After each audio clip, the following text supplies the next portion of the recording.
Jesus, as recorded in Luke 4 in the synagogue at Nazareth, defines his mission as preaching good news to the poor, releasing the captives, and proclaiming the year of the Lord's favour. In 2010, we will be celebrating 100 years since the Edinburgh 1910 conference. How do we shape up as evangelicals our engagement with the poor? In the 18th and 19th centuries, the evangelicals and the Quakers were at the forefront of social and political involvement. The famous Clapham sect were involved in social campaigns against slavery, getting children out the mines, improving the situation of workers in the mills and factories. They were at the forefront of social and political involvement. Now, in the early 20th century, this changed. It is what David Moberg, the sociologist, called the Great Reversal. Evangelicals began to withdraw from being involved in social and political action and started to define their mission in terms of evangelization and spiritual involvement in people's lives. There are various reasons for this. The increase in the social status of evangelicals into the middle classes and the realization of racial and class divides affected the way evangelicals thought about their mission. Also, theologically, externally, the rise of the social gospel, higher biblical criticism, and liberal theology, what made evangelicals pull back from being involved in political and social action. The Edinburgh Missionary Conference of 1910 took place at this time.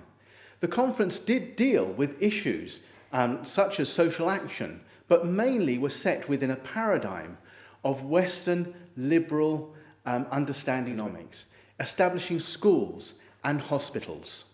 Since the mid-20th century, there has been a change though, what we could call a reversal of the Great Reversal, and evangelicals have gotten more involved in social issues and political issues. The source of this change is found in rather an unusual place. In 1967, Carl Henry, the editor of Christianity Today, a very conservative Christian magazine, published a book called The Uneasy Conscience of Fundamentalism. He said that fundamentalist Christians, that wasn't a derogatory term back then, but fundamentalist Christians should be involved in the lives of people, socially and even politically. He saw a sort of trickle-down effect. More Christians living more holy lives would lead to the establishment of better societies. This promising start, however, stalled in the late 1960s and early 70s with the rise of the so-called theologies of liberation. The influence of the developing theologies of liberation made evangelicals withdraw once again from social involvement. They saw that those theologies were socialist and they did not want to be associated with them. In the Catholic world, this was very, very influential with the Second Vatican Council and the Bishops' Conference in Latin America in Medellin. In the Protestant world, the student movements of the ecumenical movement, the World Federation of Christian Students, and the YMCA had a great deal of influence. They influenced the Geneva Conference of Church and Society in 1966 and the Uppsala Assembly in 1968. These defined mission not in terms of evangelization, but in terms of humanization. Evangelicals felt that this was a threat to the gospel, and so separated even further from social involvement and political involvement. A big change came, however, in 1974 at the Lausanne Conference. This was organized by the Billy Graham Organization and Christianity Today. They were trying to do something like was done in Edinburgh to see how we could evangelize the world, not particularly in our generation, but the methods by which we could evangelize the world. The agenda was pretty much wrapped up until young majority world leaders such as René Padilla and Samuel Escobar accused the organizers of perpetrating a sort of culture Christianity, that mission was reflecting North American and European culture more than the gospel.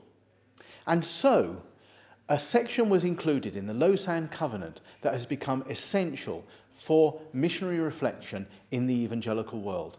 Let me read a section to you. Reconciliation with man is not reconciliation with God, nor is social action evangelism, nor is political liberation salvation. Nevertheless, we affirm that evangelism and social political involvement are both part of our Christian duty.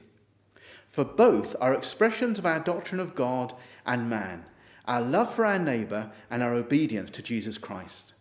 The salvation we claim should be transforming us into the totality of our personal and social responsibilities.